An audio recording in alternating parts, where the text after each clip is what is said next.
Bom, boa noite, pessoal.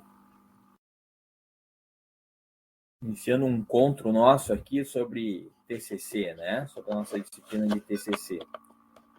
Pessoal, eu separei alguns tópicos aqui para a gente falar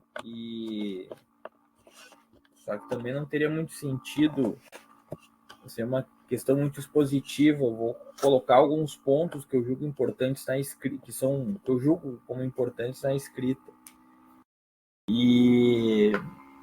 Mas nós vamos fazer do modo mais dialógico, que nós vamos conversando assim, até para eu responder as dúvidas de vocês, né, as ideias que vocês têm e tal, a gente vai falando. Tá? Então eu separei aqui basicamente em três itens que a gente vai falar sobre. Eu vou botar aqui no chat, tá? Primeiro sobre a questão sobre o público. Público, tá? Isso aqui talvez seja o mais importante, tá? 2, a questão do estilo, tá? E 3, sobre a estruturação lógica. Tá? É difícil separar os três e falar de um sem falar do outro, né? Mas à medida que a gente for falando aqui, vocês forem tendo dúvidas a respeito do que vocês estão escrevendo, ou vão escrever, vocês vão me perguntando, por favor, tá?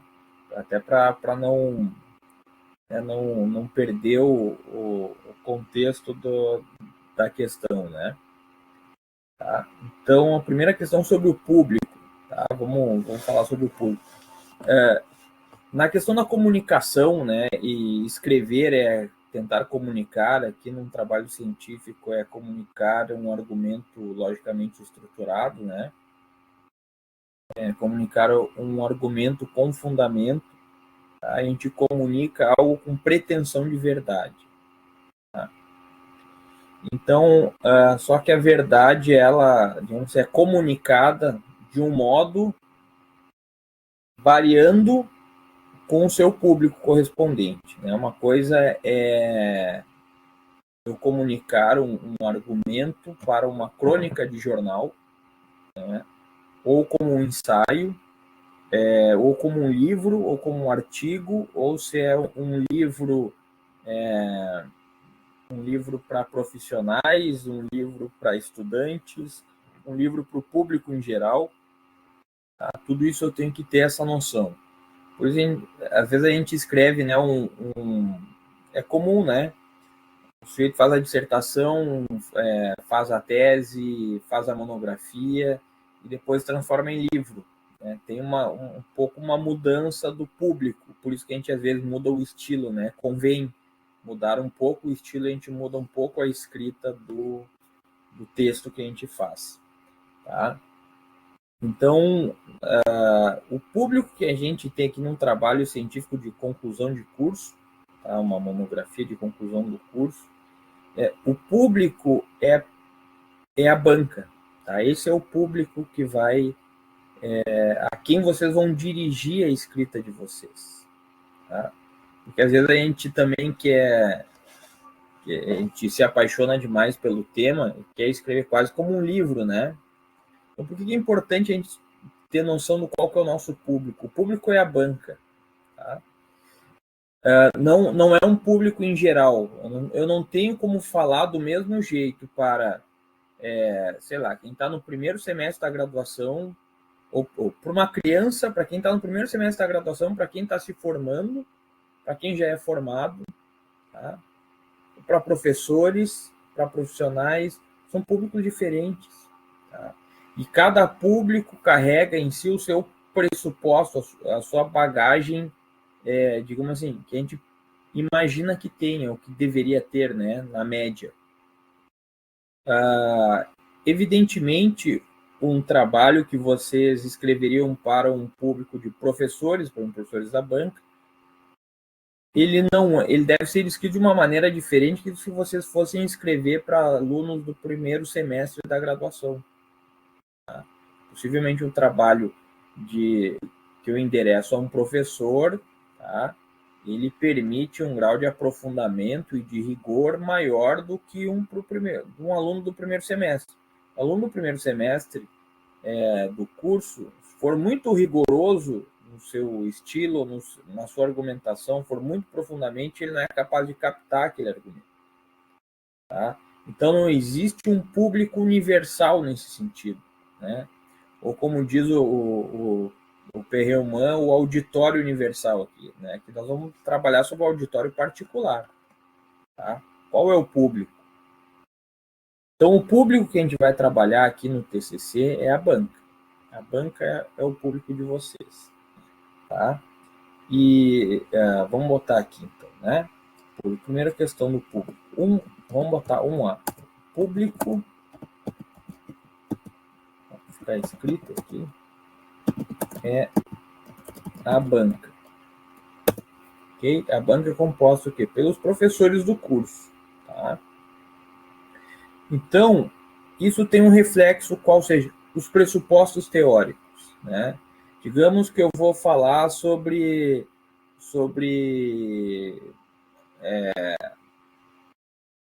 a razão. Vamos lá, a primeira aula do curso, né? O direito como razão prática. A gente estudou lá o Aristóteles. Tá? Eu não preciso dizer quem é Aristóteles, qual a importância do Aristóteles, tá?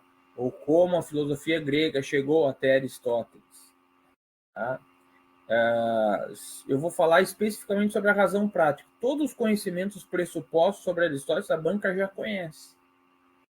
Tá? Então, você não, digamos assim, eu vou fazer um artigo, eu não preciso pressupor, digamos assim, não preciso esclarecer todos os meus pressupostos. Né?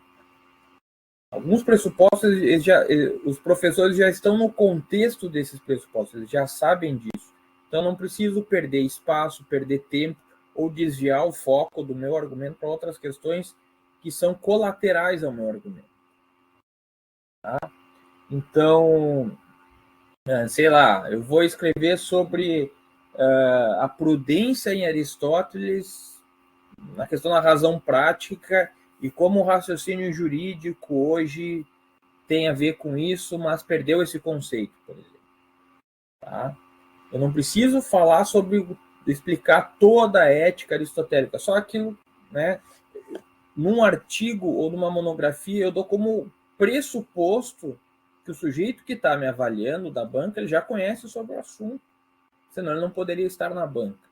Tá? Então, eu não preciso explicar toda a ética do Aristóteles, só aquilo que for relevante para o argumento. Tá? Então, eu não preciso explicar, quer dizer, o meu interlocutor, a banca, aquele que vai ler o meu texto, o destinatário do meu texto, ele já deve conhecer, e por isso eu pressuponho que ele já conhece. Tá? Isso é bastante importante. Porque às vezes quando a gente quer escrever, a gente quer, né, escrever às vezes desde o início dos tempos, né? E aí não, aí o argumento não anda, né? Eu tenho que falar sobre todas as questões do mundo, tá? Então, vamos lembrar das aulas de hermenêutica, né? Todo texto ele só adquire o sentido dentro de um contexto, tá? Então, o texto de vocês, o artigo de vocês, ele só pode ser compreendido dentro de um contexto que são esses pressupostos teóricos. Ok? Eu não tenho como, digamos, fazer um texto tão exaustivo que ele, digamos assim, dispense um contexto. Qualquer pessoa, qualquer público, um texto universal, qualquer pessoa pode ler, porque explica tudo no mundo.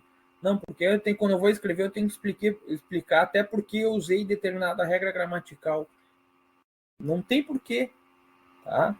Então, todo texto só adquire o sentido dentro de uma tradição, dentro de um contexto. Tá? O teu destinatário do texto, tá? A tua banca, o teu interlocutor, ele já está nesse contexto. Então, não preciso explicitar o contexto. Eu explico só o texto, só o artigo. Tá? Se vocês quiserem, não é necessário. Tá? Mas, digamos assim, para cá no nosso curso não vai ser necessário, mas, digamos assim, vou fazer um mestrado ou um doutorado depois, né? É bom a gente apenas elencar esses pressupostos, né? Por exemplo, sobre a questão da ética aristotélica, estou escrevendo uma dissertação sobre a prudência aristotélica. Sobre aquilo que não for relevante, eu dou como pressuposto uma compreensão da ética aristotélica, sei lá, ou quiser botar de acordo na linha do um determinado intérprete, que seja. Para nós aqui não é necessário, porque a gente já sabe o contexto, né? A gente tem a gente formou esse curso dentro de uma determinada linha, né? Dentro de um contexto. Tá? Então, o contexto de vocês é o curso. Mas, num trabalho de dissertação, de uma tese, vocês podem, né, assim, como forma de defesa, ó, isso aqui, determinadas questões prévias ao meu tema, eu vou dar como pressuposto, não é objeto do meu assunto, então eu não tenho por que adentrar a esses temas. Tá? Até aí, pessoal. Ok? Tá? É bem importante. Tá? De novo, o texto só adquire sentido dentro de um contexto. Aqui, contexto são os pressupostos de vocês. Tá? Eu não explico o meu contexto, eu não argumento ou justifico o meu contexto. Eu só parto daí. Tá? Perfeito, pessoal? Então, vamos botar aqui 1B. Tá? O contexto o contexto do texto é o seu pressuposto teórico, ou seja, não demanda explicação. Tá? Não demanda explicação, não tem que argumentar ou fundamentar sobre o meu contexto. Tá?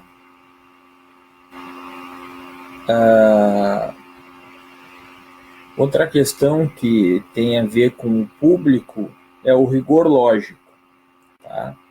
O rigor lógico, como eu estava falando antes, se eu for escrever para um jornal, tá, eu não posso ter um rigor lógico muito grande, porque o que vai falhar é comunicação do meu argumento. Eu tenho que comunicar um argumento. De acordo com o público, eu tenho um determinado rigor lógico. Tá? Digamos, se eu tenho um argumento que ele é justificado, ele é embasado, mas eu vou justificar para um grande público, tá? Um público mais heterodoxo, eu tenho ou que eu tenha preocupação de mover determinado público a uma determinada ação, tá? Ou se eu quero convencer os tribunais que adotem esse tipo de argumento, agora o meu discurso ele é mais retórico, tá? Ele visa convencer as pessoas a formar uma convicção para um determinado curso de ação, fazer isso e não fazer mais daquele modo. Tá? Porque aqui o que a gente, num discurso que tem um rigor lógico mais retórico, tá? A preocupação é convencer para mudar o curso de ação, para um determinado tipo de ação. Tá? Aqui no nosso ambiente acadêmico, tá? No ambiente acadêmico em geral, tá? A academia não deve fazer mais isso ou mais aquilo, ou mudar o seu curso de ação. O propósito da academia é a busca incessante pela verdade, né? Inesgotável pela verdade. Ok? Então, a gente não quer outro curso de ação. Tá? A gente quer uma fundamentação de que esse argumento se sustenta. Tá? Não sei se é verdade, tá? Mas ele é verossímil. Ele é provavelmente uma verdade. Tá? Então, o que eu quero é mostrar que determinado argumento, que a minha conclusão, a minha hipótese, ela responde a minha pergunta, tá? Racionalmente. Então, eu não tenho o meu rigor lógico não é o da retórica, é mais próprio da dialética. Tá? Então, vamos lembrar lá também das primeiras aulas do curso professor Bueira, né? Falou sobre a dialética, sobre a retórica, sobre o discurso apodítico, sobre o discurso poético, né? Então, o rigor lógico máximo, tá? O rigor lógico máximo é o discurso apodítico, sobre aquelas questões necessárias, ou o discurso próprio das ciências naturais, onde cada passo a passo, matematicamente, eu tenho que dar provas, né, a cada frase. Tá? Esse é o rigor máximo, só que o nosso objeto, que é a valoração sobre as ações humanas, ela não permite esse tipo de rigor. A avaliação sobre aquilo que é justo ou injusto, sobre o certo ou errado, que deveria ou não deveria ser, tá? Ele não permite este grau de exatidão. Então, o rigor lógico que a gente tem que ter não é o apodítico. Eu não consigo dar uma prova matemática que o meu argumento tem razão ou não, né? O objeto numa pesquisa jurídica, ele não se presta a esse grau de certeza tão alto, tá? Por exemplo, se eu fizer um trabalho na matemática, o meu rigor lógico, se fosse uma especialização, mestrado, doutorado em matemática, o grau o rigor lógico que eu tenho que ter nos meus argumentos, ele tem que ser apodítico. Olha, se é tal coisa, necessariamente tem que ser essa outra coisa, e tem que ser assim, assado e assado. Não há possibilidade de ser de outra maneira. Tá? Então, o rigor lógico do discurso apodítico, que se dão sobre aqueles objetos que são finitos, né? Que a gente consegue conceber a sua finitude, são os objetos empíricos ou as relações ideais matemáticas, né? Aquilo que a gente consegue mensurar e quantificar perfeitamente, tá? O rigor lógico é o rigor lógico da certeza. Se isso certamente ou necessariamente isso, um discurso necessário, não pode ser de outro jeito, tá? Esse grau, então vamos botar aqui o apodítico, né? Fala sobre a certeza, tá? Vamos botar aqui. Não é próprio do objeto do saber jurídico, tá? Então não vai ter esse rigor lógico. Eu não tenho como ter essa pretensão de que eu vou fazer uma ciência matemática do meu argumento jurídico. Não tem como, tá? Ok? O outro tipo de rigor que a gente pode falar aqui, tá, é o dialético. Okay? O dialético fala sobre o provável. Aqui eu remonto aqui as aulas, acho que foi o professor Bueira que tratou sobre esse assunto. Estou escrevendo aqui, mas depois a gente vai falar, né? Então, vamos lembrar lá, o apodítico tratava sobre a certeza, né? E tinha o silogismo, aquele mais rigoroso possível, né? O silogismo apodítico. No dialético, tá? Eu parto sobre a esfera do provável, do verossímil, tá? Vou botar aqui o verossímil.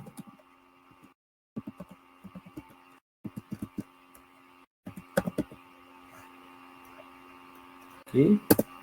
Dialético ou verossímil, ou seja, olha, eu não tenho como dar uma prova cabal de que é assim e tem que ser assim. Mas parece ser muito a verdade isso. Tá? Por exemplo, no apodítico eu consigo dizer que 1 mais 1 é 2. Tá? Com certeza, não tem como ser de outro jeito. Não é provável, não é verossímil, é necessariamente, é certamente assim. Então eu consigo dar a prova, voltar pelo mesmo caminho da mesma maneira. 2 menos 1 é 1. Tá? Agora, no raciocínio dialético, eu posso dizer que é verossímil. Tá? É que é muito provável que seja verdade. Dialeticamente, a gente pode entender que se o direito é o governo das regras, tá? E que todos são sujeitos iguais, a isonomia é um valor fundante do direito. É muito verossímil que você pode ser que não seja. Pode ser que tenha alguma coisa aí no meio, mas é muito verossímil que seja isso. Isso provavelmente é verdade. Ok? Então, olha só, eu tenho uma pretensão de verdade, tá? Eu quero dizer sobre a verdade, mas eu não consigo ter certeza de que isso é verdade. Mas muito possivelmente isso é verdade, é muito provável que isso seja verdade. Tá? Parece ser muito isso. Tá? Então a dialética trabalha que a partir de determinados argumentos, né, que tem essa verossimilhança e o fundamento que eu dou, os fundamentos que eu dou, que digo que fundamentam racionalmente esse argumento, querem dizer que esse argumento provavelmente, possivelmente, ele seja verdadeiro. Tá? E aqui está o discurso da pesquisa jurídica, ele é dialético. Ele não tem que mover as multidões para agir assim ou assado. Tá? Ele não tem que convencer as instituições de que agora devemos fazer desse modo. Não, o discurso acadêmico, tá? Ele tem o rigor lógico da dialética. O rigor lógico da dialética, então, quer dizer, é o mesmo silogismo, a mesma forma do silogismo apodítico, tá? Só que o conteúdo dessas premissas é que as premissas sejam verossímeis. Olha, é muito provável que seja assim. Se, sendo provável que seja assim, isso aqui parecem ser muito adequados, ou parecem ser verdadeiros também. Tá? Se todas as pessoas são iguais, é um governo de regras, olha, isonomia, né, parece ser isso. Parece ser o governo das regras. Parecem todas as pessoas como sujeitos de direito. Tá? Parece, então, é muito verossímil que isonomia seja um valor fundante do direito. Okay? Aqui o conteúdo das premissas. Ele é verossímil. Parece ser a verdade que governo das regras. Parece ser verdade que todos são sujeitos de direito, todos são iguais, né? Parece ser verdade que isonomia é um valor fundante do direito. Okay? Tá? Diferentemente no apodítico, quando a gente falou na matemática, por exemplo, é o raciocínio. Se aqui eu não tenho, uma unidade, uma ideia de unidade, se eu juntar com outra unidade, tá? As duas unidades são necessariamente unidades, necessariamente eu tenho duas unidades, tenho dois. 1 mais 1 é igual a 2. Aqui eu não tenho dúvida de que exista alguma coisa. Tá? Existe a unidade, existe essa representação da unidade. Tá? Eu não digo assim, é possível que exista alguma coisa. Não, existe a unidade existe. Tá? Então, a forma do raciocínio aqui é a mesma, mas o conteúdo das premissas é tem a certeza e o outro a verossimilhança. Ok? Então, o discurso acadêmico aqui, o dialético, tá? O dialético é o próprio do trabalho acadêmico. Em direito, né? Vamos botar aqui, direito. Objeto jurídico. Eu falei que o professor Alejandro, ele falou, explicou como fazer o projeto de pesquisa, né? Daquele texto A Régua e Compasso do professor José Reinaldo, que fala sobre o problema, sobre a hipótese, né? O que é o problema? Uma pergunta tem que ser sempre uma pergunta com uma resposta prática, né? Seria assim, a minha conclusão é que o direito exige essa ação e não outra. O direito brasileiro exige essa ação e não outra nesse tipo de caso. Ou num plano acima, ou que o direito deveria exigir esse tipo de coisa e não outra coisa. Tá? Ou que determinadas instituições fomentam isso melhor do que aquilo. Ok? Então, para eu fazer isso, é sempre num rigor lógico. Eu passo, tem isso, depois aquilo, né? E essa questão do rigor lógico me permite com que eu encadeie os argumentos verticalmente. Eu vou aprofundando o meu argumento. Tá? Por exemplo, assim, tem, às vezes, muitas teses que a gente participa na banca que o fundamento da tese é, digamos assim, vencer na força na força da quantidade de evidências, né? O cara diz, tem isso, e tem mais aquela outra coisa lá, e tem mais aquilo, e tem mais não sei o quê, e tem mais a outra coisa. E vai elencando várias coisas que não, horizontalmente, né? E dizer, olha, então, se tem todas essas coisas, então deveria ser X e não Y. Tá? O que a gente propõe um rigor lógico é verticalmente. Olha, tem isso, tá? Se isso tem a ver com a tal outra coisa, né? Por exemplo, a gente falou, se o direito tem a ver com o governo das regras, os sujeitos de direito, né? Então, isonomia. Ele vai aprofundando. A isonomia é regra, né, que o direito vale igual para todos.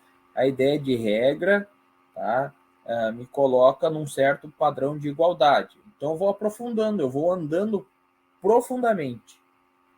Tá? Vou aprofundando até chegar à comprovação da minha hipótese. Só que, assim, as premissas que eu vou colocando, elas não são, assim, definitivo, não tem como não ser, elas são sempre verossímeis. Tá? E de premissas verossímeis, eu vou levar a uma conclusão que é verossímil. Não tenho certeza que isso é verdade, mas parece ser. Em razão desses argumentos, parece ser verdadeiro. Tá? Então, o argumento sobre os assuntos humanos, diz o Aristóteles, tá, é sempre dialético. Ele não tem uma palavra definitiva e cabal sobre o sentido das ações humanas. Se acertou, se errou, se é justo ou injusto no caso concreto, se é assim ou assado. É sempre verossímil. Tá? Por quê? E tem aquela questão, a nossa razão sobre valorar, sobre o sentido das ações, ela é sempre, ela nunca é total, né? Ela não consegue conhecer o sentido de toda a existência. Okay? Então é sempre verossímil. Tá? O discurso retórico, então, só no discurso dialético, quando a gente faz cada passagem de um argumento ao outro, né? Nesse silogismo, é bom sempre que a gente comprove as premissas, né? Que a gente sustente as premissas. Tá? Por exemplo, se P, então Q. Né? Pois P, então Q. Como é que a gente faz? A nossa própria prática judicial, tá? A gente faz isso, né? Se tem a regra lá, se passar no sinal vermelho, multa de R$191. Tá? Isso é se P, então Q, formulação da norma. Aí eu tenho que provar que P, fulano passou no sinal vermelho. Eu tenho que dar um argumento, passou no sinal vermelho. Tem o testemunho do fiscal de trânsito, tem uma foto do radar, tem sei lá, o policial autuou e tem fé pública, etc. Eu comprovei que P existiu. Né? Se P existiu, então se fundamenta a regra de aplicação, aliás, se fundamenta a aplicação de uma multa de R$191. Eu fui passando. Tá? Então eu tenho que comprovar a existência de P e o vínculo que, quando P acontece, que necessariamente deve acontecer. Eu tenho que comprovar que P aconteceu e quando P acontece, né, necessariamente deve que a multa deve acontecer. Tá? O trabalho acadêmico, se a gente usar o Tolman, né, vou escrever aqui, o Stephen Tolman, aqui o livro Os Usos, esse tem em português, Os Usos do Argumento. Tá? O Stephen Tolman, ele diz que o raciocínio dialético, por excelência, o modelo que ele tira do raciocínio judicial. Ele diz, olha, vou usar esse argumento para a moral e quem melhor comanda esse tipo de raciocínio é o jurista. O jurista raciocina desse modo. Tá? A jurisprudência, como ele diz. Né? Ok? Então, aqui é importante a gente entender que o raciocínio dialético está dizendo que tal argumento parece ser verdadeiro. Ele não quer que eu faça algo, faça A, ou deixe de fazer A, ou não faça isso. Tem um aspecto, ele parece ser mais propício à crítica. Eu quero fazer uma crítica ao direito, ou quero dizer que isso parece estar certo ou não parece estar certo. parece ser essa a verdade para o nosso direito. Tá? Então, daquilo que é verossímil para o nosso direito, o raciocínio dialético. Okay? Aqui eu estou passando, tá, de uma ordem de maior rigor para uma ordem de menor rigor. O maior rigor, obviamente, é o apodítico, fala sobre a certeza, tá, próprio da matemática, posso dizer.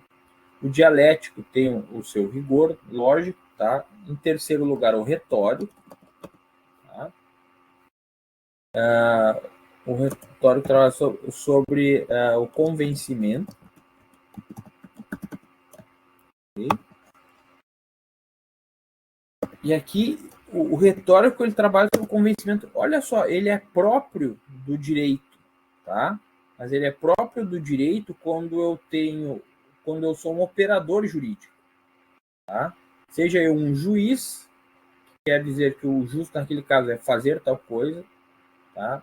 Seja um legislador, que eu quero convencer as pessoas que a lei deveria ser assim, ou seja eu um advogado, que quero dizer assim, olha, o meu cliente tem razão por isso, por isso, por isso, então eu quero que tu dê a sentença tal. Tá? Então ele é próprio de convencer de que determinado tipo de ação parece ser certo e por isso a gente deveria fazer isso. Tá?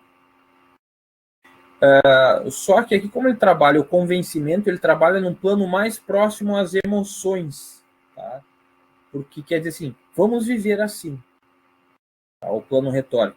Por isso os argumentos de tipo retórico, eles carregam um pouquinho mais na emoção.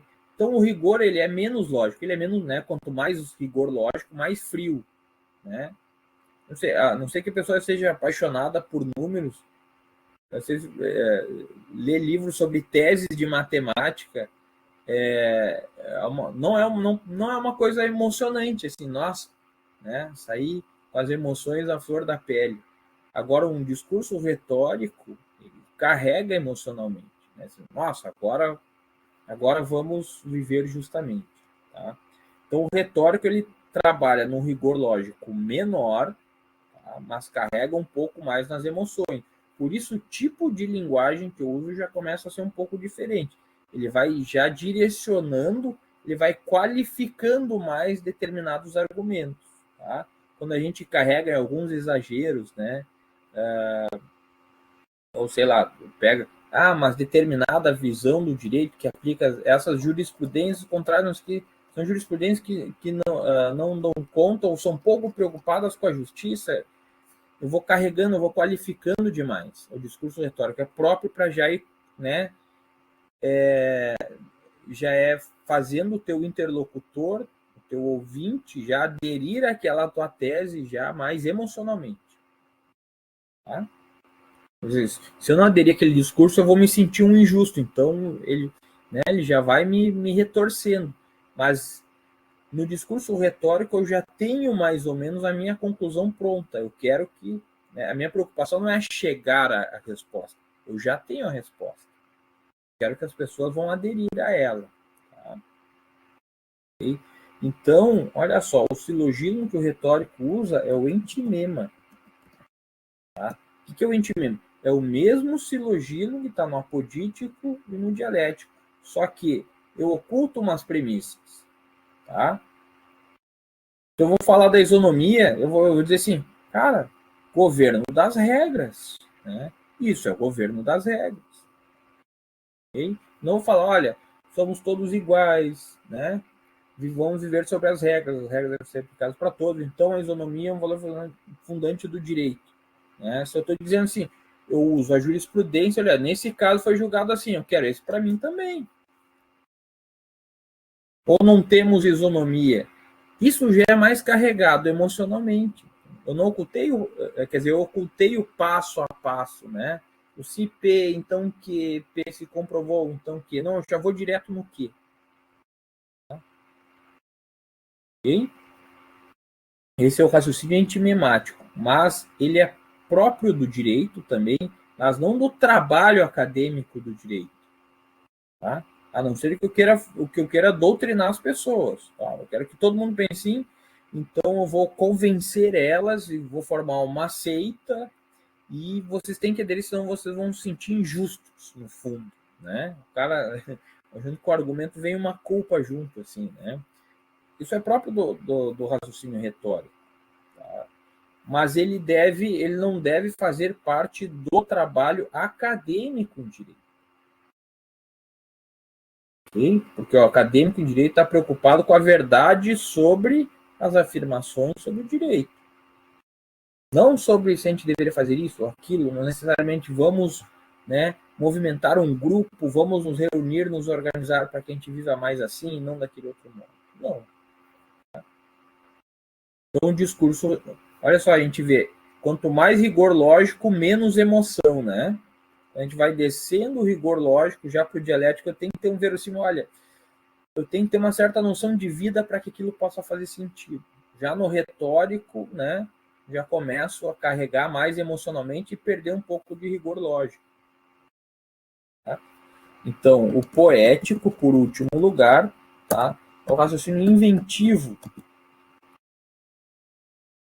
Tá? O poético, então, é um raciocínio inventivo, ele funcionaria mais, por exemplo, ou para crônicas, ou para, né, que eu trabalho muito sobre o estilo, sobre a beleza do texto, e com isso eu vou passar um determinado valor. Isso aqui, obviamente, não é o, né, não é a questão do direito. Eu me lembro quando eu fiz estágio, eu fiz estágio no Tribunal de Justiça há muitos anos atrás, né? Eu me lembro que tinha um promotor aqui em Porto Alegre que ele escrevia os pareceres do Ministério Público em versos. Ele fazia uma rima toda, né? Era bonito, tinha reconhecidamente um talento para isso. Mas aquele não era o lugar, aquele era o lugar para ele exercer um raciocínio retórico, né? Olha, o fulano fez isso, isso, aquilo, então aconteceu, tem provas disso, então ele deve ser condenado a tantos anos de prisão, sei lá. Tá? Mas não inverso. Tá? Sempre ele, né, parece que ele descia um grau na emoção. Tá? Então o poético ele tem muito pouco rigor lógico, o que vale ali é o estilo, claro, né? Mas naqueles versos ou na beleza do texto tal, tinha a passagem de uma mensagem que se dava pela beleza, pela estrutura, pelo enredo tal, da poética do texto dele, tá? Mas bem menos rigor lógico que um argumento retórico.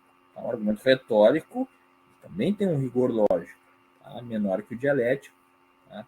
Que o poético é quase ausente, mas ele tenta seduzir pela beleza, tá? E ele então nesse sentido, como ele não tem tanta, não é tão, tem tanto rigor formal, ele permite mais essa questão da invenção, da criatividade do artista, por exemplo. Tá? Então, obviamente, o que a gente quer falar aqui? O rigor próprio do trabalho científico em direito é o dialético. Tá? Nossa preocupação é passar um argumento que seja verossímil, né, muito provável, se não é verdade, parece muito ser a verdade, tá? E passar isso com argumentos estruturados logicamente. Ok? Então a gente pode botar um C aqui, tá? O rigor lógico. Opa. Tá frio hoje aqui, os botões do computador ficam tudo duros aqui. Próprio do trabalho. Da pesquisa em direito, da pesquisa jurídica, é o da dialética. Ok?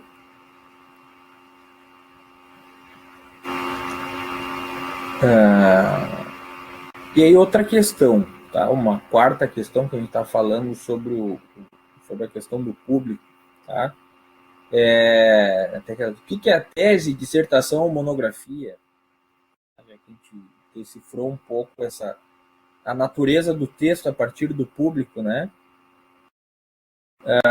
Então a gente diz assim, olha, uma tese de doutorado, eu tenho que dar um argumento novo, né? Eu tenho que contribuir com uma nova visão, né, sobre as coisas. Não necessariamente uma visão, digamos assim, nunca vista, mas eu tenho que estruturar ou fazer uma nova crítica a um autor, eu tenho que ter um certo grau de originalidade, uma tese, né? O que a gente diz na dissertação, eu ainda não tenho uma tese, tá? Mas eu demonstro um conjunto de uma certa pesquisa que eu consiga sintetizar ou compreender, tá, um determinado assunto com uma certa maestria, tá? Mas eu não esboço nenhuma coisa nova e tal, né? E da monografia, da mesma maneira, só que mais superficialmente, tá? Eu comento um determinado tema, eu organizo, eu sistematizo, eu mostro uma compreensão sobre um determinado tema, sem precisar dar um argumento novo, uma monografia, né? Aí, num artigo científico, eu posso ou fazer, né, alguma coisa nova, porque não está nessa questão tese, dissertação e monografia. No artigo eu posso ou fazer um argumento novo, ou mostrar uma determinada compreensão sobre algum determinado assunto, né? Eu sintetizo. Só que, né, às vezes, esse não poder dizer algo novo não quer dizer uma mera descrição. Não quer dizer que eu tenho que descrever sempre parafrasear determinados autores, ou sempre ficar citando. Não, eu pego um assunto e organizo ele, né? Eu organizo ele, quer dizer, eu mostro a consistência lógica de todo aquele ramo do saber, todos os argumentos que estão vinculados a um determinado assunto. Que se acontece isso, se a gente assumir isso, deve acontecer tal coisa, a gente tem que assumir tal outra coisa. Então, o que é o argumento de um trabalho científico, de novo, né? Eu consegui estruturar ele num certo tipo de silogismo, numa ordem lógica, o assunto, tá? E que eu consiga fundamentar tanto as premissas quanto a passagem das premissas à conclusão, tá? Esse é o básico que eu preciso num artigo científico.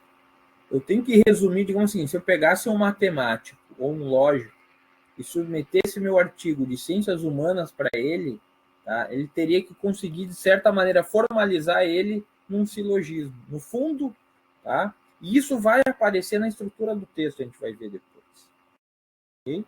Então, se eu for fazer um artigo, ele tem que mostrar a concatenação entre as premissas e a concatenação da conclusão a partir dessas premissas. Tá? Ok, pessoal? Então, não é uma pura descrição. Tá? Se eu vou falar que o direito tributário tem determinadas circunstâncias, determinada visão, e que parece estar errado, não tem que só ficar descrevendo como não pudesse falar nada a partir da minha própria visão. Eu posso falar, devo falar. Tá? Ok? Mas eu tenho que ficar entre isso e a inovação. Tá? Eu quero promover um novo sistema tributário. Tá? Então, até no artigo científico eu posso fazer isso. Eu posso ou demonstrar uma compreensão sobre um assunto ou estabelecer um novo argumento, uma inovação. Tá? Só para dizer, então, que num trabalho onde eu vou mostrar a compreensão de um determinado assunto, eu não vou meramente descrever o que os autores dizem, tá? Mas eu vou narrar, quer dizer, eu vou contar uma história com aquilo. Tá? E a história ela tem todo o seu andamento lógico, seu enredo e uma captação de um sentido final, que vai ser a conclusão de vocês. Tá? Pessoal, é sobre essa questão do público, o primeiro ponto tá? Eu acho que teremos esses pontos para falar, que a gente consegue definir a natureza do trabalho. Tá? Para quem eu vou falar, né, vai depender dos pressupostos teóricos que eu vou assumir, né, vai depender também o rigor lógico que eu vou usar no meu trabalho. Ok? Eu posso fazer artigo ou não, uma tese, uma dissertação, uma monografia. Ok, pessoal, até aí? Tá? Sobre o segundo ponto, que nós vamos falar que é de estilo. Tá? Estilo é importante? Tá? Eu sempre cito uma questão de estilo que eu acho importante, que é uma questão de estilo que eu não consigo chegar, né? Mas tem um livro do Kierkegaard que se chama O Conceito de Angústia, né? E ele começa o livro, digamos, demandando algumas experiências angustiantes e que se o sujeito pega o livro sem estar, digamos, com a angústia à flor da pele, ele não vai se tornar receptivo ao que ele está falando, ou vai passar meio batido algumas questões importantes. Ou, digamos dizer, não vai estar sensível o suficiente para captar o que ele quer falar. Tá? Só que ele vai comentando algumas situações angustiantes de um modo onde vai, digamos assim, tirando as casquinhas da insensibilidade, não te deixa apto a captar aqueles. Isso é uma questão do estilo, né? Bom, mas o que a gente pretende aqui não é um estilo que, né, não é o mais próximo do retórico aqui, né? A gente quer um estilo mais próximo da dialética, tá? Então, o que a escrita deve demonstrar de vocês, o que a escrita de vocês deve demonstrar, tá? Que, digamos assim, harmonize com a finalidade do trabalho de vocês. Que é a finalidade de vocês? Mostrar um argumento que seja verossímil. Olha, o direito tem muito a ver com isso aqui que eu estou dizendo. O nosso direito exige isso, ou deveria ser assim. Tá? Ou é verossímil. Isso aqui é melhor do que a gente tem, ou seria mais coerente, ou seria mais justo. Né? Então, a primeira questão que a gente tem que ter é a claridade. Então, vou botar aqui 2, né? Estilo. 2.1, vou botar aqui claridade. O meu argumento tem que ser claro. Tá? E como é um argumento dialético, uma preocupação com a verdade, ela não pode esconder determinadas coisas, porque às vezes o esconder, ele ou é próprio da retórica, eu escondo algumas premissas para convencer melhor, e não é esse o meu propósito. Tá? E ele não pode ser ter uma preocupação mais estética, com que eu fale palavras rebuscadas ou não, eu tenho que falar palavras mais exatas possíveis com a ideia que eu quero passar. Eu não tenho essa preocupação poética com a beleza do texto, né? Ou o modo como Kierkegaard faz. Tá? Eu tenho que ser claro. Se eu quero esclarecer sobre a verdade de algo, a minha linguagem tem que ser clara. Tá? Ela não pode ser uma poesia barroca, tá? A poesia barroca mostra a sua beleza pela sua obscuridade, por exemplo. É um estilo, tá? Mas não é o próprio do trabalho acadêmico. Tá? Meu argumento tem que ser claro. O teu interlocutor, o teu público, tá? Ele tem que saber de onde tu partiu e onde tu quer chegar. Isso está conseguindo cumprir esse itinerário. Tá?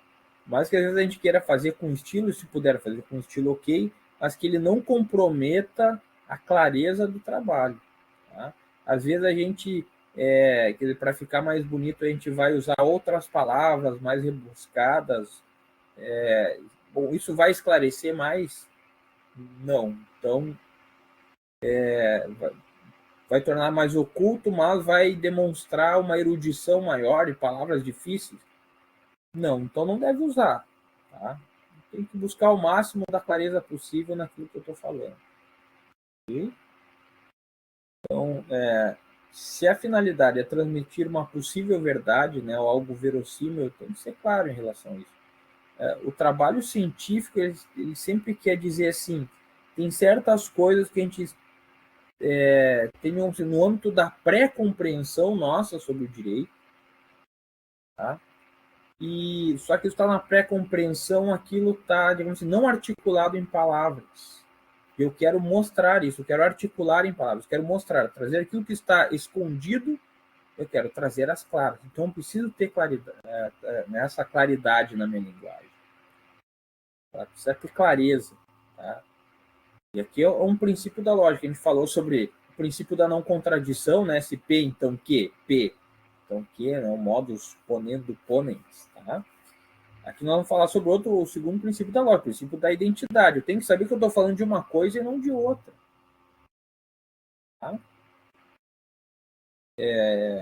Então, eu devo primar sempre pela claridade. Tá? Isso aqui vai influenciar um pouco na estrutura do meu texto. Tá?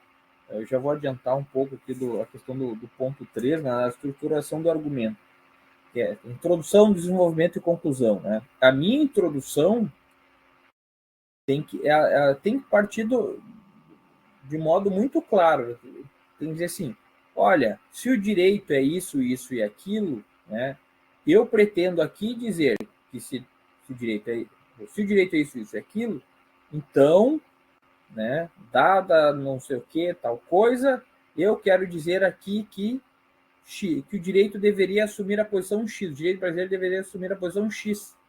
É isso que eu quero dizer. Tá? A introdução de vocês tem que ser basicamente isso. Tá? Tem que ser claro, o sujeito entra ali, é como se eu entrasse, eu vou entrar numa casa, eu já sei que aqui é a casa do fulano e vai ter uma sala, e vai ter um quarto, e vai ter uma cozinha, um banheiro, etc. Tá?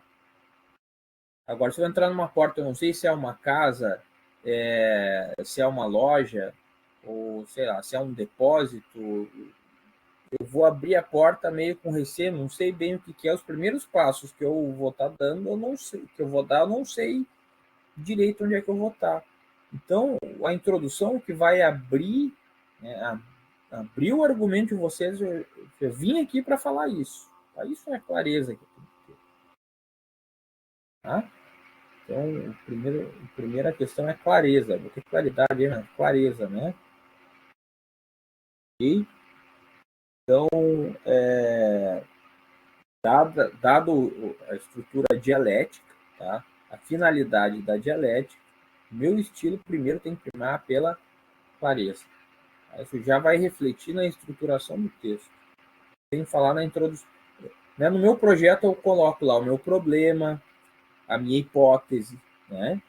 Então a introdução de vocês vai ser mais ou menos um resumo desse problema e hipótese. Se o direito diz que X, então nos casos, casos A, B e C, ele deveria fazer Y, e é isso que eu quero falar. Tá? Tem que entrar já identificando o meu objeto. Né? Nesse, a gente está sei lá, nos é apresentado uma pessoa desconhecida, né? Eu sou o Guilherme, eu já me identifico. O trabalho de vocês também tem que dar o nome, por isso que ele começa por um título. Tá? Então, eu tenho um título e vou dizer isso, né? Mais ou menos esse título, nessa introdução. Vem aqui dizer que se X, então Y, que se P, então Q. Tá? Isso tem que estar claro. Ó. O leitor, o teu público, ele tem que estar, digamos assim, ele tem que ser alertado do que ele vai enfrentar a partir das páginas, né, que se segue. Ok? Então, a partir dessa clareza aqui, tá? Vamos botar aqui, vou ter claridade, clareza, né, velho? Vamos botar aqui, corrijam, esqueçam que eu esqueci. Tá? Então, tem algumas questões que eu vejo muito porque a gente confunde o rigor, o tipo de argumento que a gente usa academicamente, né? Às vezes a gente não tem uma visão muito própria disso, a gente às vezes procede dialeticamente, às vezes retoricamente, às vezes poeticamente, né? Mas aqui, no raciocínio dialético, dado que prima pela clareza, tá? E eu não viso a convencer a banca, tá? Eu viso a mostrar para a banca que essa minha conclusão ela parece muito ser verdadeira, tá? e que ela se fundamenta, ela tem fundamento para eu achar isso que é verdadeiro. Tá? Então, vamos botar o 2.2 aqui, tá? São recomendações, são deduções a partir desse estilo. Evitar excessos, tá? Excessos, exageros, tá? E estilos que a gente chama de puramente retóricos, tá? Aquela qualificação exagerada, né? É comum em muitos textos, né? O douto, excelso, magnânimo, fulano de tal, não sei o quê. Fulano de tal, né? Ou, sei lá, a visão pífia e não sei o quê do STF. Não, a visão do STF. Tá? Não preciso comover aquele excesso de qualificação, né? Evitar esses excessos, esses exageros. Tá? Porque se eu tivesse escrevendo, sei lá, uma crônica num jornal, vou criticar uma posição do STF. Ok, né? Eu estou tentando convencer a população que o STF e convencer, de certa maneira, as instituições, o STF, no caso, que ele não deveria mais decidir assim. Aí, né, eu conclamo, eu chamo à tona as emoções para me ajudarem na fixação dessa minha conclusão, de aceitar isso. Tá? Só que aqui a minha finalidade não é essa. Então, os excessos, exageros, estilos puramente retóricos, eles ficam fora de propósito. Tá? Okay? Então, isso tem que cuidar, porque às vezes a gente usa até por um critério de estilo, né? Se fosse retórico, discurso, estilo, né? Ok, fazer alguns exageros, estilo puramente retórico, dar uma exagerada, tá? Mas na dialética, não. Tá? Então, às vezes, a gente faz isso por uma questão de estilo e, digamos assim, na, na vida prática do direito, né, a gente usa isso, é comum, né? Tanto é que a gente diz assim, sei lá, um cliente de vocês, sei lá, vocês sejam advogados, um cliente de vocês recebeu uma citação, né? Daí o cara diz, não lê a petição inicial, deixa que o advogado leia, né? Porque tem exagero, né? A pessoa lá, a outra parte vai escrever num certo tom retórico para tentar convencer o juiz, né? E às vezes o cliente vai lá, nossa, que horror, mas eu não sou tão ruim assim. Mas é questão de discurso. Só que no discurso acadêmico, tá? Esses excessos é outro tipo de discurso. Tá, pessoal? Isso aí é como se, de certa maneira, às vezes tem um costume em alguns. A gente sabe que tem alguns periódicos que eles são entre o retórico e entre o dialético, né? Tem um determinado propósito de pegar artigos para uma determinada visão das coisas, né? E às vezes tem professores do meio acadêmico junto, então a gente mistura muito junto essas coisas. Então, às vezes tem professores escrevendo livros, escrevendo artigos e escrevendo colunas de jornal.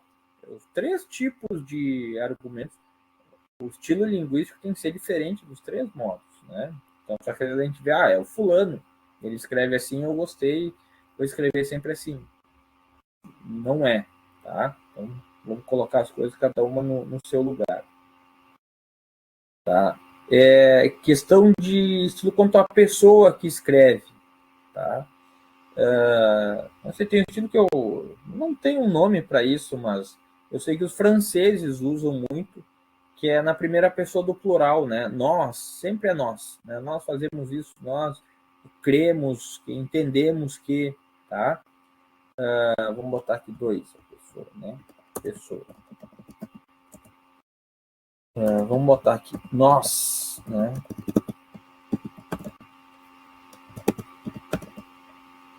E tem outros estilos que são mais impessoais, né? Que usam ele, pensa-se, requer-se ou entende-se que, tá? Que é o terceira pessoa do singular, que é o ele, né? Um sujeito impessoal, tá? Então, eu acho que isso tanto faz botar nós ou ele, né? A primeira pessoa do plural ou a terceira do singular. Eu acho que, não sei, tanto faz. Eu não tenho uma resposta, se há uma resposta para isso, eu não conheço. Tá? Mas acho que aqui é indiferente, tá? Só o que existe e que eu não acho muito apropriado é fazer em primeira pessoa, tá? Já que a gente está falando de fora sobre um objeto que é do mundo, né? Nosso mundo, não, a gente está falando um argumento não é que eu acho, eu criei, eu fiz, né? Mas de algo que existe no mundo, eu estou falando sobre essa coisa, né? Então, em primeira pessoa do singular, eu acho que, eu penso que, né? Eu não é um erro grave, mas eu acho que não parece muito acadêmico, tá? Falar em primeira pessoa. Mas aqui eu penso que não sei o que, porque às vezes parece né, o oráculo. Oráculo, o que tu acha? Ah, eu acho que tal coisa. Tá? Parece que não há um argumento no sentido de que ele seja que ele fale sobre a verdade de algo no mundo. Tá? Parece que estamos perguntando a opinião para uma pessoa e o argumento não vale pela sua verdade, mas vale porque veio daquela pessoa. Eu acho que. Não sei, tá? Eu evito escrever qualquer texto em primeira pessoa do singular e ele tem um tom mais de conversa, né? Se eu estivesse conversando aqui, sei lá, com um amigo meu aqui, falar, eu acho isso, eu acho que é aquilo, né? Ou a mesma coisa que eu tivesse com o meu interlocutor chamando ele de tu ou de você, né? Então parece algo mais privado, mais no tom da fala e não do texto, tá? E por isso a gente tem que ter o cuidado que para a gente não trocar de pessoa, né? Então a decisão no começo do texto, escrever nós, a gente vai com nós até o fim, tá? Começou com ele, né? O impessoal vai até o fim. Tá? Não dá para ficar trocando de pessoas. Tanto faz, né? Primeira do plural ou terceira do singular, só tem que ter essa coerência de manter a mesma pessoa, né? E eu acho. Só aqui na 2.2, né? Que a gente falou em evitar excessos, exageros, estilos puramente linguísticos. Acho que também a gente pode botar evitar coloquialismos, né? Sei lá, uma vez um orientando meu de graduação, ele escreveu, não sei como é que saiu, ele foi escrevendo, isso e umas coisinhas mais. Coisinhas mais não dá. Tá? Por mais que a gente use, que a gente fala coloquialmente, sim. Tá? Mas, se quiser falar sobre outras, né? A gente acha algum outro tipo de palavra para isso. Então, esses coloquialismos, assim, a gente também não fica bem colocar na escrita, né? Se for, outra questão, se fosse no estilo retórico, já é mais aberto, isso eu tenho menos rigor, né? Tá? Eu tenho menos preocupação com a forma. No estilo retórico, eu ainda tenho uma preocupação com a forma. Tudo que eu falei, as premissas que eu levantei por que mexia com o coração das pessoas, elas têm que mostrar que elas têm que me levar àquele curso de ação, tá? Mas eu não tenho tanto rigor. Aqui na dialética eu tenho mais um rigor. Tá? E, pessoal, eu acho que sobre estilo, basicamente isso, né? Vou falar sobre estilo ainda em referências, tá? Usar referências bibliográficas. Quer dizer, regras da BNT, né? Eu acho que a BNT, acho que a BNT nos deixa confuso sobre o que são regras, né? Porque a cada 6 meses as regras mudam. Então, eu não tenho uma... Eu sou paradoxal, né? Eu não tenho uma regularidade na regra, né? Então, notas de rodapé, olha, não sei, em geral, como muda tanto, em geral fica a critério do orientador, né? Mas qualquer estilo, para mim, é válido. Só é quando, né? Eu não preciso botar cada frase que eu escrever, eu precisava botar a nota de rodapé, tá? Se eu estou desenvolvendo uma ideia do autor, não sei o que, eu vou ali, né, ao final daquela frase, final daquela ideia ou daquele parágrafo, eu ponho a nota de rodapé. Quer dizer, esse argumento aqui todo, né, eu tenho que identificar qual que é o ponto que eu estou falando, a parte do argumento. Isso aqui eu tirei de tal livro, tá? De tal autor. Ok? Então, e também dá sempre as citações apudianas, né?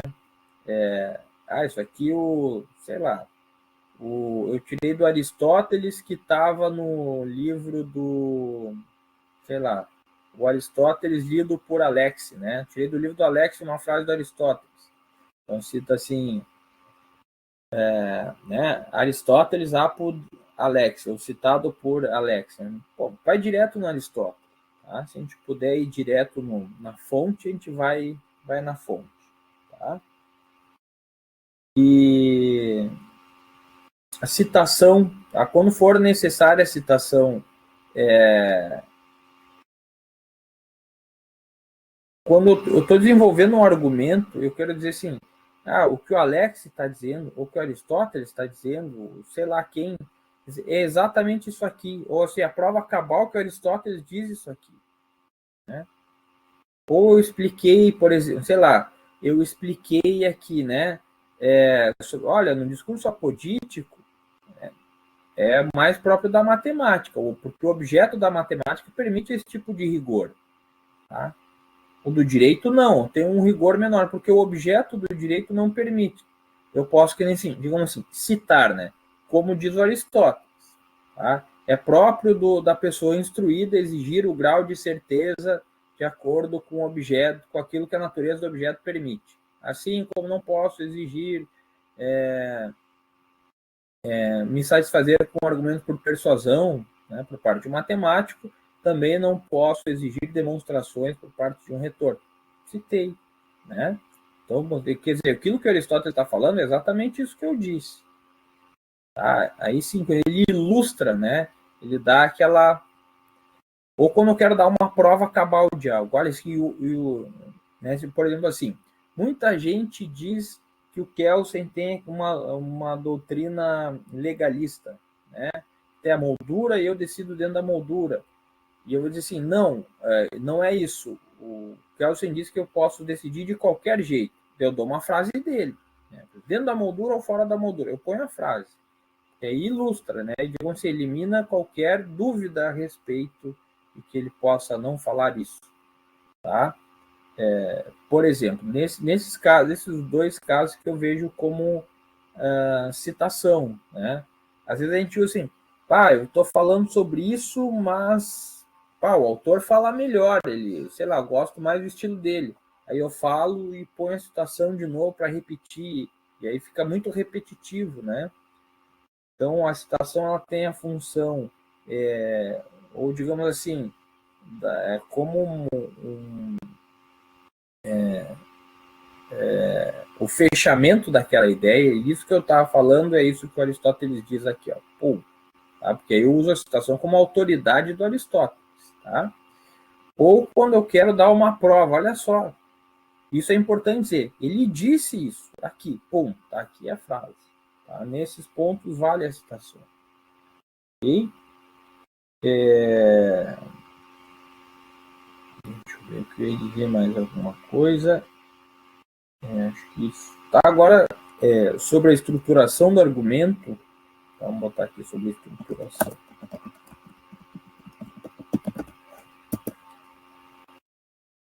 Primeiro plano, introdução, né? Tem que ter uma introdução.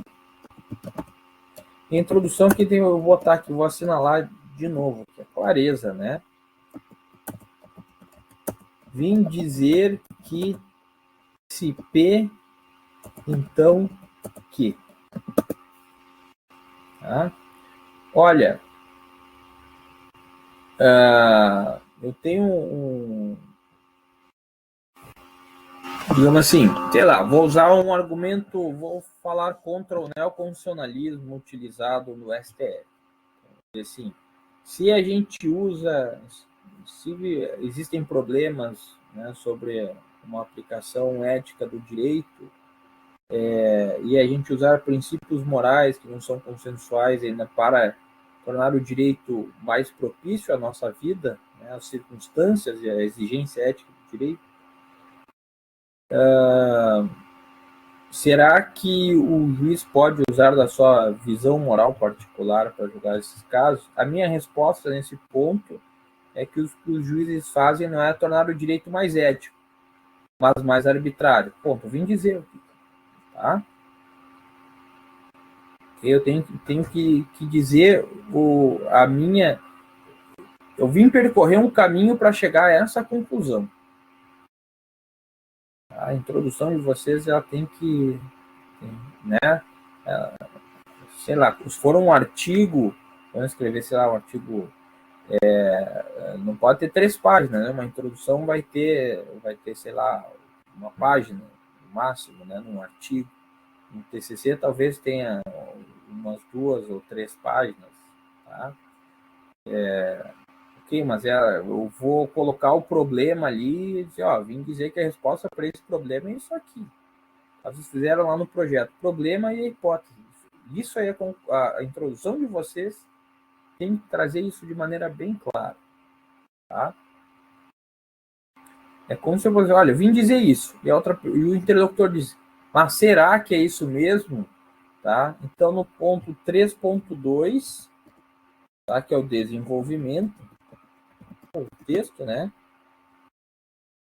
Quer dizer, vou provar. O que é o vou provar? Vou exercer o meu rigor, a minha lógica dialética, para dizer que se o problema é esse, dados os meus pressupostos teóricos, a resposta deve ser aquela. Tá? Aqui eu vou mostrar. Se P, então Q. Ok? É bom ter essa noção porque me permite que eu não me distraia, que meu argumento não se distraia para argumentos colaterais ou horizontais. E tem mais aquela outra coisa, tem mais aquela outra. Não, eu vou seguir o caminho que me leva de P até o Q. Tá? Então, geralmente, às vezes, dependendo da minha conclusão, eu tenho que ou provar que P aconteceu, que P é assim, se P, então Q. Tá? Ou tem que provar não só que P acontece, mas como quando ocorre P, que deve acontecer. Tá? Eu posso, por exemplo, no caso do exemplo que a gente usou, né? Eu posso ter que provar que alguém passou no sinal vermelho. Tá? Como não tem uma discussão sobre que a multa deve se aplicar, eu tenho que comprovar que P, né, aconteceu, que fulano passou no sinal vermelho. Beleza, eu tenho só provar que P. Tá? Ou às vezes eu tenho que provar que P, e que P existindo, aí sim, a consequência deve ser que. Eu tenho que passar para esse tipo de prova. A minha questão não é se P ocorre ou se P existe. Às vezes eu dou a existência de P como pressuposto. E a minha questão, o meu foco é, a partir disso, eu devo chegar à consequência tal. Né? Ok? Então, o desenvolvimento, né, nessa estruturação lógica, ela me permite que eu vá passando. Esse P ele se estrutura em vários argumentos, ou a passagem de P aqui se estrutura em vários mini-argumentos, né, que formam um argumento principal. Então, essa passagem, esse itinerário, esse é o aprofundamento, eu vou aprofundando sobre o tema. Tá? Então, ter essa noção dessa articulação lógica do argumento me permite que eu não discorra horizontalmente. E tem mais aquela outra coisa, tem mais aquilo. Olha, não cabe nesse caminho, aí estou me desviando do assunto. Me permite que eu não me perca no meu assunto. Tá? Eu tenho que passar do P até o Q. Tá? E o 3.3 é a conclusão. Quer dizer, eu estou dizendo, olha, eu vim aqui dizendo que se P, então Q, né? Se isso, então aquilo. Então eu já provei ou que P existe e é o que está acontecendo, tá? E consegui provar, então, que parece que então, que está fundamentado, vou botar aqui, justificado racionalmente, tá? O que eu queria dizer? No fundo, o que é o que? É a minha hipótese, tá? É a minha resposta. Eu quis dizer assim, que a minha resposta, a minha hipótese está justificada racionalmente, tá? Ela parece ser verossímil, ela passou por um escrutínio dialético. Ela restou em pé. Tá? Então, o que eu queria dizer que, por exemplo, assim, olha, eu estou dizendo que decisões baseadas puramente em princípios morais, às expensas da lei, elas são arbitrárias e não são morais. Ao contrário, usar o arbítrio, em vez de usar o direito para julgar os casos, julgar o arbítrio, usar concepções individuais de moral, isso é arbítrio. Né? Então é menos moral, não é mais moral. Então esse é o meu que. Estou dizendo que, a partir de tudo que eu passei, que está justificado racionalmente. Eu dizer, olha, isso aqui não é moral, é um pretexto moral, mas é imoral. É arbitrário, é tirano. Tá? Então é isso que eu quero provar. Minha conclusão tem que mostrar, olha, eu percorri esse caminho comprovando que isso. Tá? E aí eu posso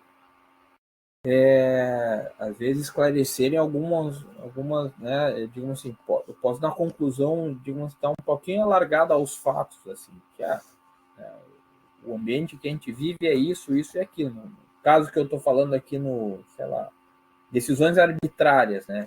Olha, isso é um problema né, sei lá, uma tirania judicial, por exemplo. Sei lá, tá? Então, aqui eu consigo. Se eu fizer um argumento assim, se eu entregasse ele para um matemático, ele conseguiria formalizar, olha, tu disse isso, ele pode não entender da sua, mas tu disse isso e aquilo e chegou a essa conclusão. Beleza. Tá?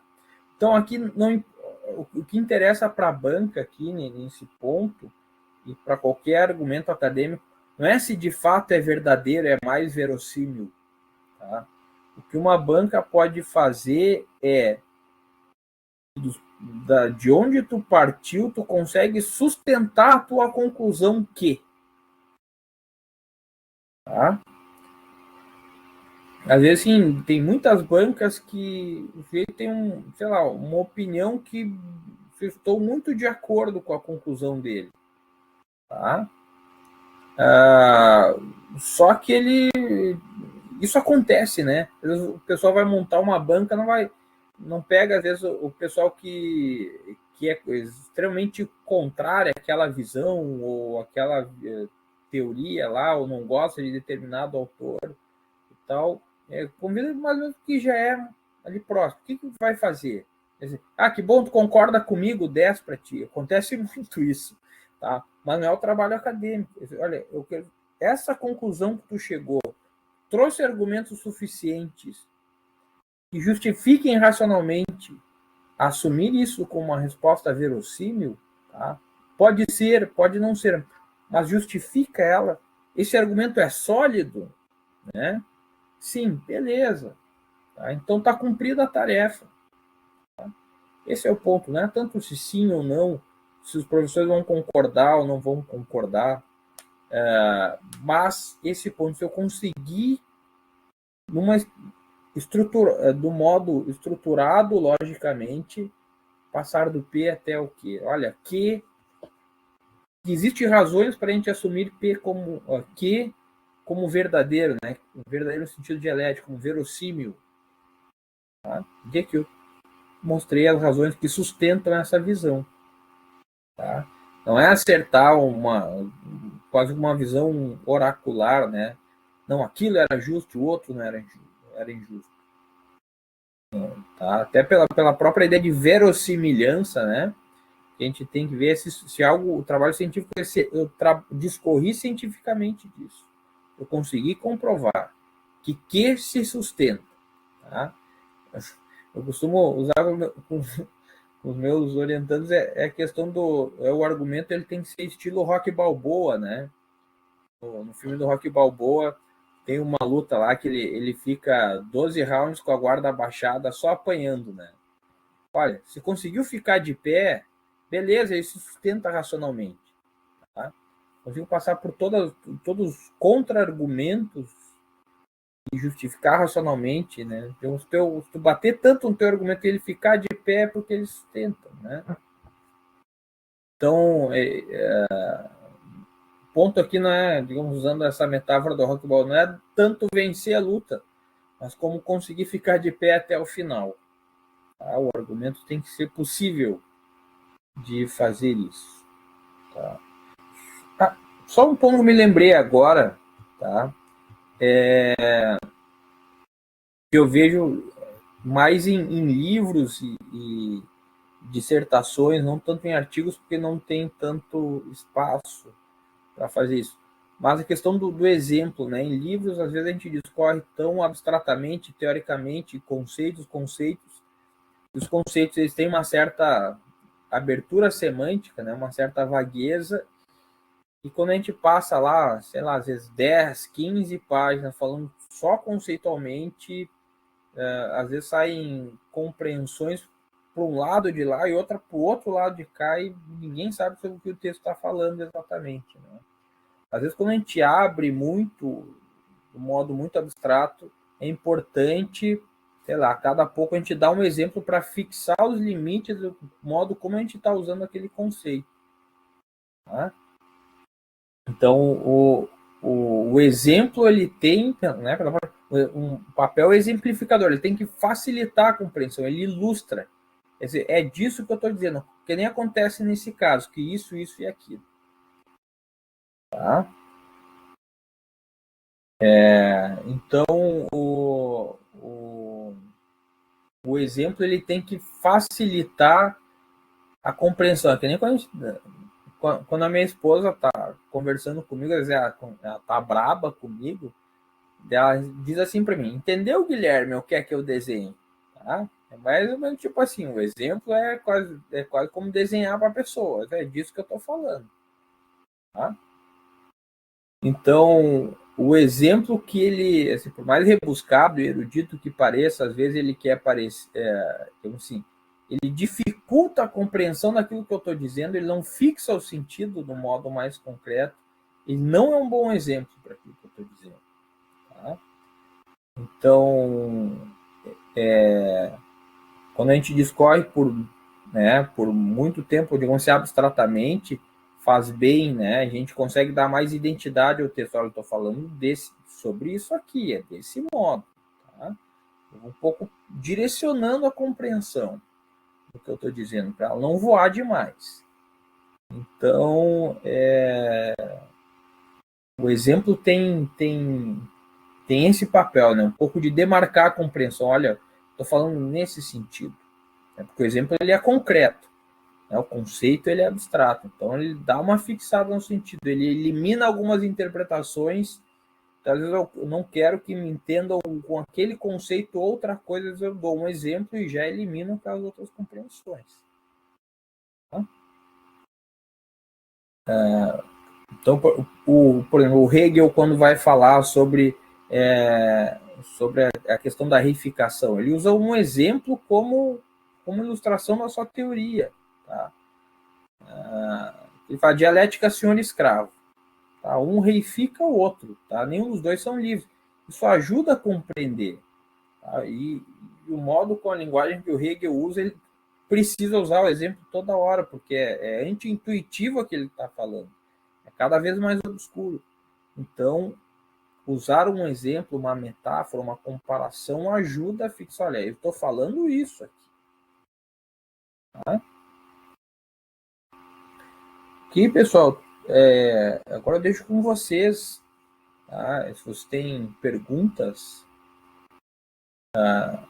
sobre como escrever o trabalho, algumas dúvidas de vocês, estou à disposição.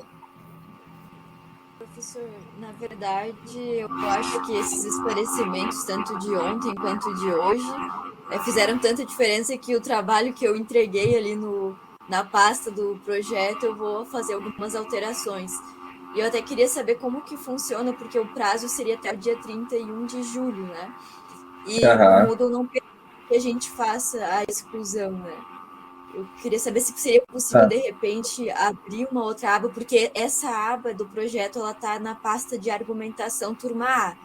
Ela não está na Aham. pasta de projeto, né?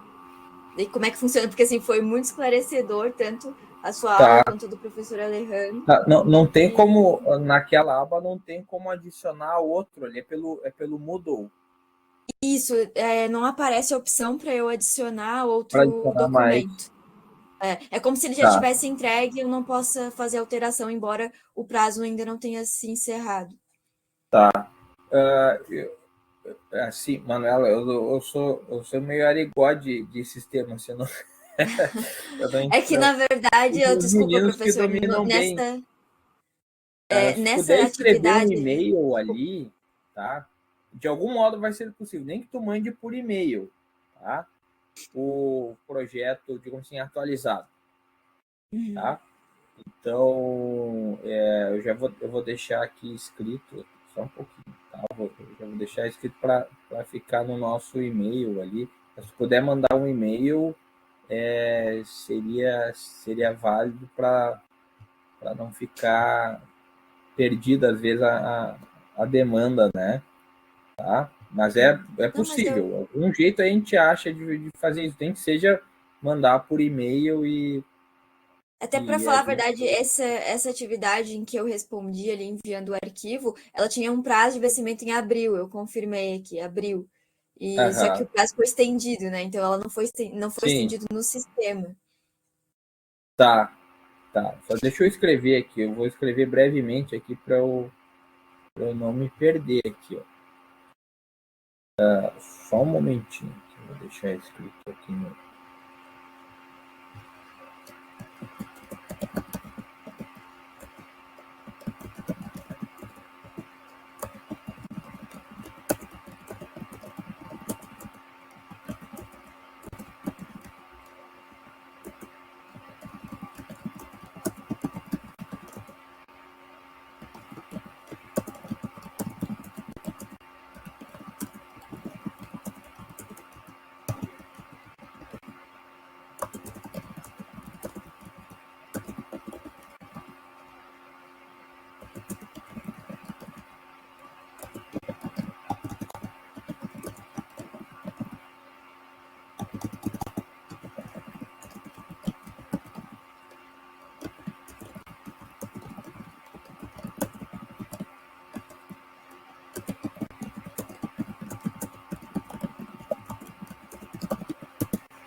Tá, coloquei aqui, só para não esquecer a demanda aqui, Manuel, tá?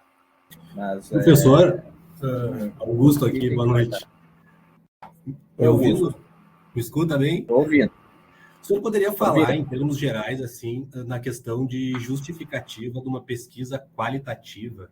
O senhor falou ali também em exemplos, ou, sei lá, se eu for depois, no final do trabalho, selecionar, por exemplo, alguns julgados para analisar aquilo que eu disse durante o meu TCC.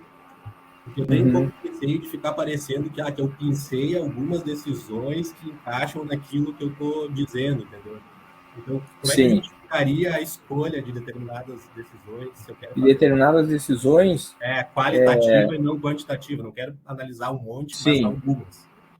sim. Eu digo assim, eu posso analisar isso para dizer que ela está incorreta, ok, né? E se eu, digo assim, ela tem uma certa repercussão, se for esse tipo de decisão, mas ela já foi vencida, não é mais adotada, sendo ela adotada, alguma coisa no direito está incorreta, né? Que essa é a ideia do teu argumento. Então, basta, digamos assim, ela continuar sendo aplicada pelos tribunais que eu posso criticá-la, né? Não precisa ser majoritária, por exemplo.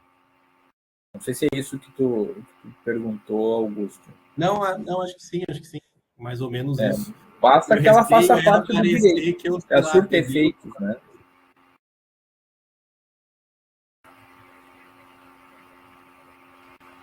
Professor Guilherme, Diga, Rafael.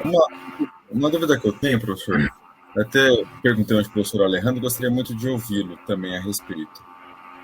Saber se faz sentido a montagem do sumário, ou seja, quando eu verificar o sumário, eu consegui deixar de uma maneira bem objetiva e clara que o capítulo primeiro tem link com o segundo com o terceiro com o quarto, que a introdução me leva a essa conclusão dentro desse desenvolvimento.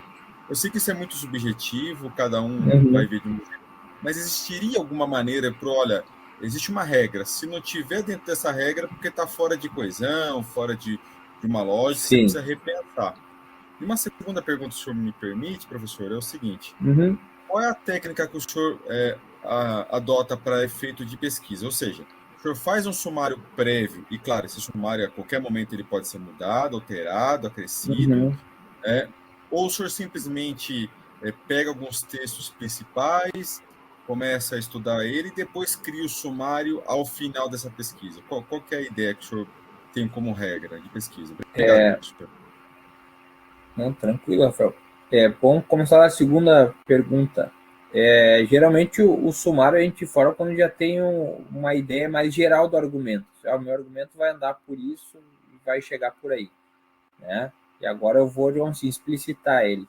Então, não tem aquela, digamos assim, aquela engenharia, assim, não é uma coisa de engenheiro, eu fazer o projeto, o índice assim, eu só vou escrevendo. A gente consegue fazer o índice quando a gente já tem uma boa ideia do argumento, né? Quando a gente já, digamos assim, já tem uma clareza de por onde a gente vai andar. E eu consigo estruturar, né? Pelo menos é assim que eu faço, né?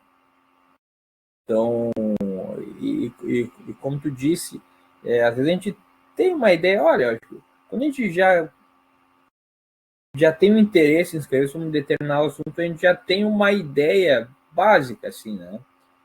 Mas aquela questão, quanto mais a gente conhece do assunto, mais o objeto se revela em outros modos, né? Sobre outros aspectos. E aí permite, demanda que às vezes a gente arrume o sumário, né?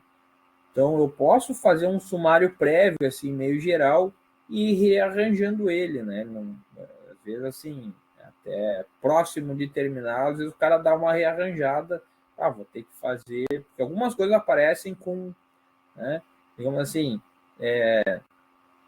eu sei o caminho da minha casa para URGS, eu sei todos os, né, eu já sei o que eu vou fazer, mas de algum lugar que eu nunca fui, sei metade do caminho, alguma parte que eu não conheço ainda, vou ter que fazer alguns desvios do que eu imaginava que eu ia fazer. A mesma coisa, né? Então, é uma coisa que é tipo o círculo hermenêutico, né? É um círculo hermenêutico, no fundo. Porque à medida que a gente vai conhecendo e o objeto vai se revelando em outras maneiras, a gente vai rearranjando aquela nossa forma, a gente vai adaptando a forma ao conteúdo, né? Então, ele não, à medida que eu tenho uma ideia do assunto, eu já vou fazendo um sumário provisório.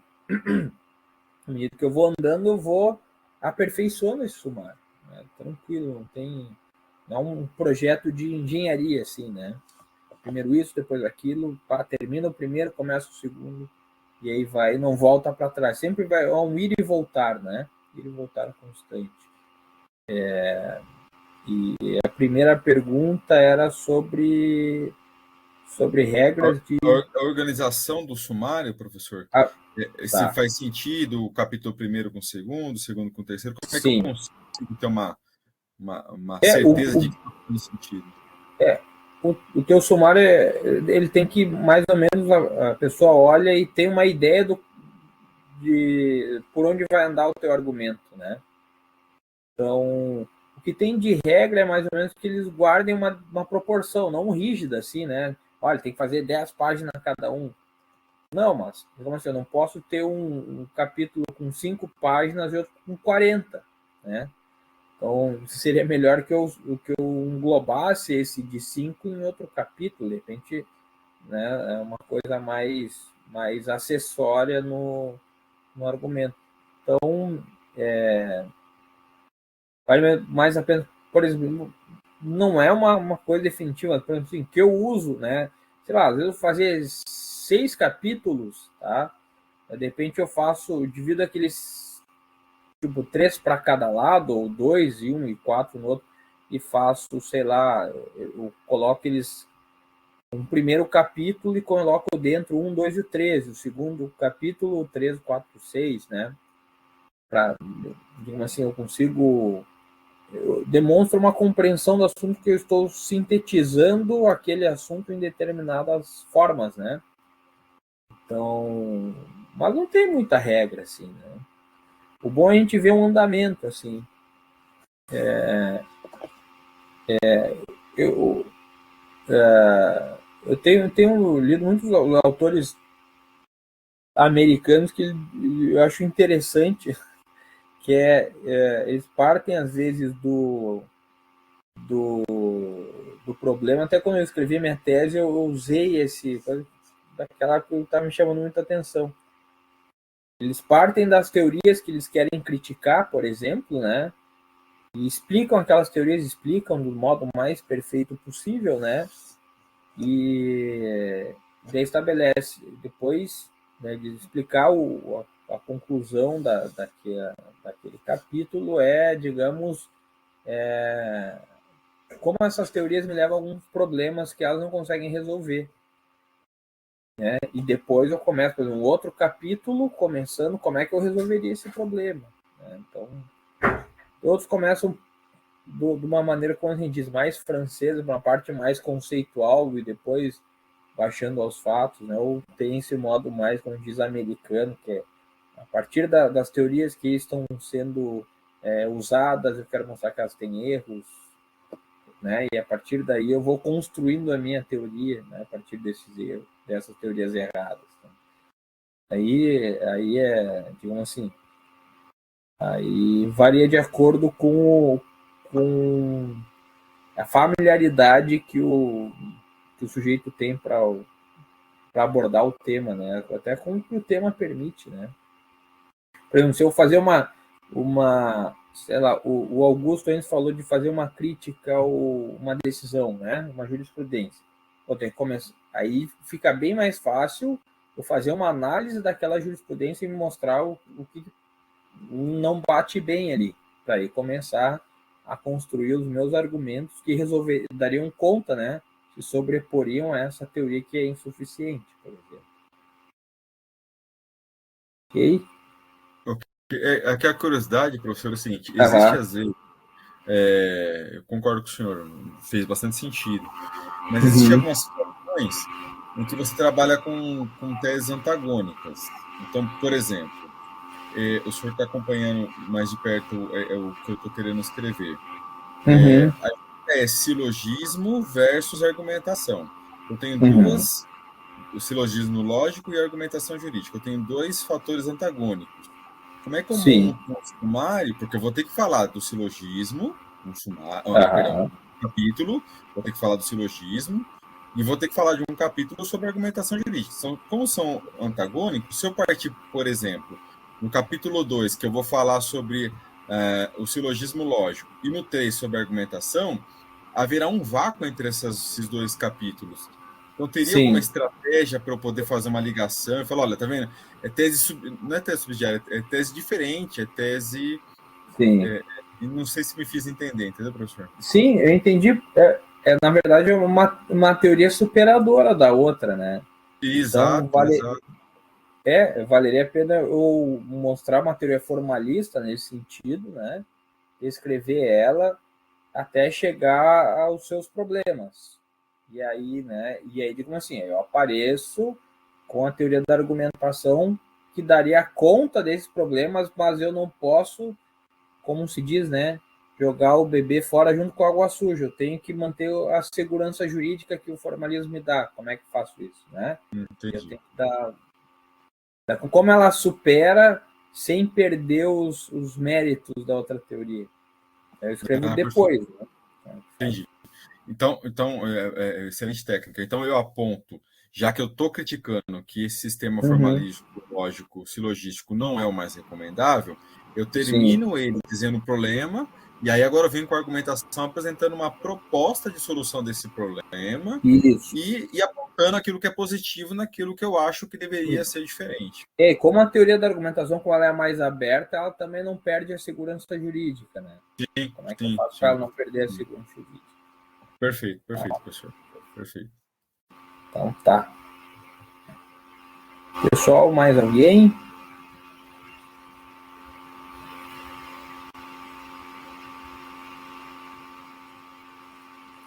Bom, podemos terminar por aqui, então. Manuela, só a questão, acho que ficou ali mais alguma questão de reenviar o projeto, tá? A gente vai resolver a questão ali de algum jeito, tá? Só peço que tu envie um e-mail para registrar lá no nosso e-mail do curso, daí, tá? Tranquilo, professor, eu envio sim, sem problema. É que, na verdade, mudou também o cronograma e eu já tinha enviado, porque enviei dentro do prazo, mas com essas aulas, com esses esclarecimentos, eu imagino que não tem outra alternativa a não ser reenviar. Tá, não, tranquilo, ótimo. Tá? De algum jeito vai dar. Tá, pessoal? Então, eu agradeço aqui a todos.